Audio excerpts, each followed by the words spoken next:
All right, we got a MotoStars video. We're gonna be going over some crashes and close calls, trying to see what happened, how it happens, so we don't make these same mistakes ourselves. So if you're a brand new rider, make sure you pay attention, because this guy's about to crash on this windy road. You see the sharp left U-turn? Yeah, going a little too fast. Random rock spawn.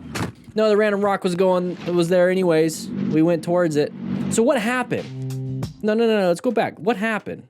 How did we get to this point? Remember I was saying we're watching this video to figure out what happened here. Okay, so we're going 80, 83, 85, 87 miles per hour. You can see that, right? 87 miles per hour, second gear. All right, so what we have here is that we have signage. Okay, we have signage. Now, part of planning our ride is locating hazardous situations, okay? So the corners and intersections are hazardous situations. Assessing relevant threats. Look at the sign. The sign is a relevant threat possible coming up. You know, you don't know. So we have to read the sign first. So let's go and take a look at what the sign says. Okay, so let's go back here. Right, I think it says 40. It's super blurry, but we have little squiggles. Little squiggles. That means we're gonna have some fun up ahead, right? But it's probably recommending 40. I'm gonna guess that. Maybe 35, right? We're going 82. So we're pretty much gonna be the active threat here with our speed. Okay. That's not good. So this one maybe we were able to handle that, right? Maybe.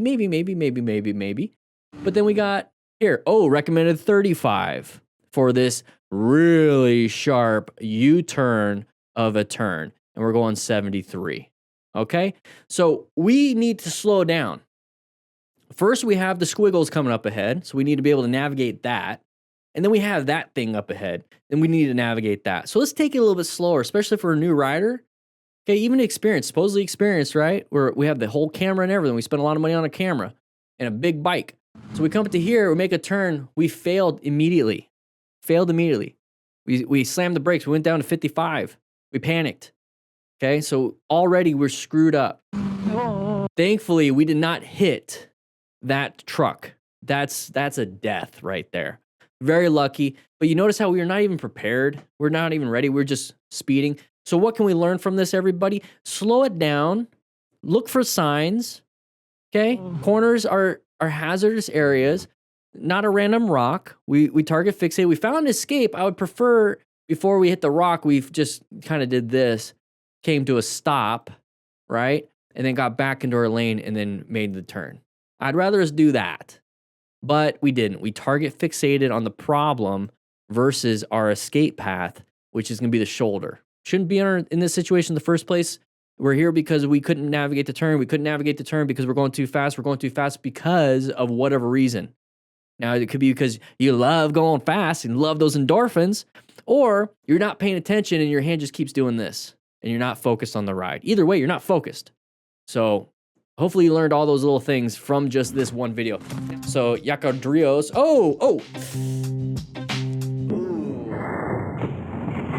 We got to escape. We got to escape. Hopefully he's able to stand up and walk. Okay, right knee. Oh, pelvis. Pelvis. Why would he have a pelvic injury? Why don't you guys Google, go ahead and do it. Google open book fracture. No, wait, pause. Traumatic open book fracture with safe search off. Google. I dare you. I triple dog dare you guys. Now, why would he have that? So if you don't want to do it, right, Goodrich, if you don't want to Google it, what happens is the front of our pelvis, right where our pubic bone is. So if you're a guy, it's up where your pubes are. If you're a woman, it's right where your pubes are. Kind of interesting, huh? So anyways, right there, splits open. That's traumatic. That's a traumatic open book fracture. Women typically have that when they're giving pregnancy. So their pelvis opens up. You don't want your pelvis opening up at all. So how does that happen here? For a traumatic open book fracture, when we hit something forward in front of us, our seat, our butt, our pelvis. So here's the pelvis, right? Here's our legs, and my thumbs are the pelvis. They slide up onto the gas tank because we don't have seatbelts to keep us there, right? Slides up on the gas tank, splits open. Not good. So that's what happened here. Hits. That's why he's touching because of pain. He has having pain. Lots of pain. All right, so how did we get to this situation in the first place? Not this one. How'd we get here? So we're coming up to here, right? We're just cruising. We're not speeding. We're not doing anything. Okay? Not doing much. So then all of a sudden, somebody wanted to pass on this turn, kind of a dumb move. They get into our lane. Now this is the moment that we located, assessed, and oh yeah, it's a threat. So we must navigate, right? We must navigate that active threat. So how do we navigate this? We have 3 things we can do. Also, what's this? 3 things we can do. Emergency swerve, emergency brake, emergency accelerate. Those are the only 3 things we can do on a motorcycle. Go, turn, stop. Pretty much it, right? So if we emergency accelerate, we're just going to go into this person quicker. If we emergency brake, we might be okay if they get back in their lane. Or we can take an action of emergency swerve, and it's going to be our best choice at this point. So we're going to have to do a hard emergency swerve and then get back in our lane, hopefully, right? To avoid somebody coming into our path of travel. Let's pretend that they take up this whole spot with their car, right? We have to get around them. So we must do something. So thankfully, I mean, he's in a good position because we're talking about position for safety. He's in a good position, good space cushion off to the left. He has a good escape to the right, good line of sight. Locates, assess, oh, I got to navigate. Panicked a little bit. You see how we never moved position? He started to go right, but then slammed the brakes at the same time. It's hard to do both. You got to turn. Was that double overtaking? 2 people overtaking? Oh, terrible situation. You're right. Good job pointing that out. Terrible. But that's what happens. And he's guarding right there. Possible flesh wound. Getting her knee down, buddy. Yeah, boy. Elbow down. Very nice. Okay, high skill. Okay, very high skill, but potential low side because we're pushing it so far. So if you're a new rider, don't worry about this. Oh, one sec. Sometimes all it takes is a small object in the road or a slight change in conditions. That is why you should always ride carefully and look out not only for yourself, but also your fellow riders. Yeah. We just lost traction because we pushed the bike a little too far. There's only so much a bike can do. That's the thing with this kind of mentality of, small object in the road and a slight change in conditions. Yeah, that can be a possibility. But let's think real quick. Your bike is not perfect. You're not always going to have traction because your bike is it's designed to have traction. It's just not going to be perfect. There's limitations to everything you do in life. There's limitations to your body when it comes to strength training. You can't just throw up 405 pounds on a bench press if you can only do 135. You're not going to be able to do it. Same thing with a motorcycle. You're going to push your motorcycle, even if it's an amazing machine, there's always a limit. So if you push the motorcycle to its limits, it's not going to be able to function. So don't push it past the limits. It's okay to find out where that limit is, but then don't go past it. And I get it, we're pushing the limits on our motorcycles, but where's a safe area to push the limits to see where we can really do our stuff? Especially for high-speed maneuvers like this. What does this look like? It looks like a track day. So push your limits at a track day. Why? Because you're not going to have a guardrail to get stuck under. You're not going to have a guardrail. You're going to have a runoff of grass or gravel or dirt or whatever. You're not going to have a guardrail where you're going to snap your leg underneath it. Yeah, boy, we're going to go fast and go wide in the corner. We're going to hit the guardrail. Very lucky we kept it up. Ni saluda. All right, so getting passed up. Pedestrian crossing possibly. Let's see what happens, everybody. Oh, sharp left turn. See the chevrons. What happened? What happened? Maybe going a little too fast in the blind corner, hitting the guardrail, dumping the bike, all that stuff. We didn't even stop the rescue. Not very nice. What was that sign right there, everybody? Once again, we're paying attention to signs. Paying attention to signs. We have a turn to the right, and then it turns to the left. And then we have a recommended speed limit of 30, I think. Let's just say 30. Oh, going a little too fast. Can't navigate the corner. This is a beautiful area for practice, though. Very beautiful area for practice. Okay, we failed. Of how dangerous a moment of distraction can be. From another angle, it was clearly visible that this rider was checking something on his phone just for a second.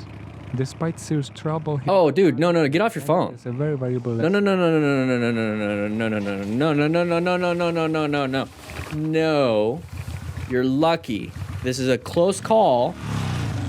It's a close call to remind you. Nope, we're not going to do that one yet. Close call to remind you that you need to be paying attention. Hey, snap out of it. Get back to riding. Get back to riding. So right here, Of how dangerous a let's moment go. of Let's distraction get to can the be. other view. From another angle, it was clearly visible. So right here, we were going too fast for this first corner, and we got very lucky. So treat that double yellow as a guardrail. It's a guardrail. So this is it's a right-handed turn, so he's going wide left.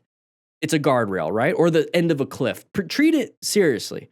So we failed, and thankfully, luckily, it's not a guardrail. We have a little extra room to draw outside the lines.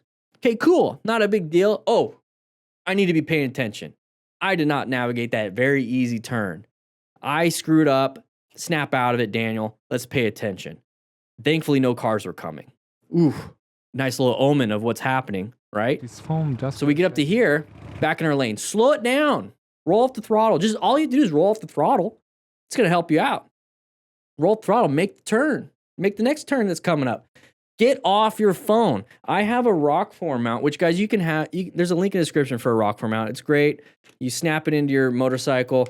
I have this little sport ring thing, so I can do this when I'm walking around. So it's a great phone on and off the bike. It has a magnet, all this other cool stuff. I have my GPS on here. I'm not messing with it, though. I have my GPS down there so I can look down real quick. It's like having a mini map on my motorcycle, so I know what's happening, right? So we're coming up to here, though, and we just make it through here. Don't be messing with your phone. You just failed to navigate that first little easy turn. You have another turn coming up ahead. We saw the sign. We know that other turn's coming up ahead. And if you had your GPS on, you know the turn's coming up ahead. Pay attention. We're not. We're messing with our music. We're messing with whatever. And we failed. We failed. Guys, looks like a new rider. Looks like he's going on a big adventure. Looks like he's probably in an area he doesn't know. That's why you have your GPS. Cool. All these different factors. Screwed up. Lesson. Pay attention. Pay attention. He's so lucky he did not panic, though, so I'll give him that. Good job not panicking and hitting that barbed wire fence. Very, very lucky. Slip and fall. So real quick, great point. Messing with the music, messing with the turn. So if you do want to change your song, if like you don't like this song, maybe it's Sabrina Carpenter or something. I've been listening to her lately. I actually kind of like it a little bit. It's kind of weird. I don't know. I'm 38. It's weird. But if you don't like the song, don't change it in the turn. Either pull over and change it. I have a Cardo Pack Talk Edge. I could just push a button, it'll change it. I don't have to touch the phone. I could just do this and keep looking forward. Or I wait till I'm on a straightaway and it's like, this is a safe area to do real quick. That's a safe area, not the middle of a turn. It's a good point.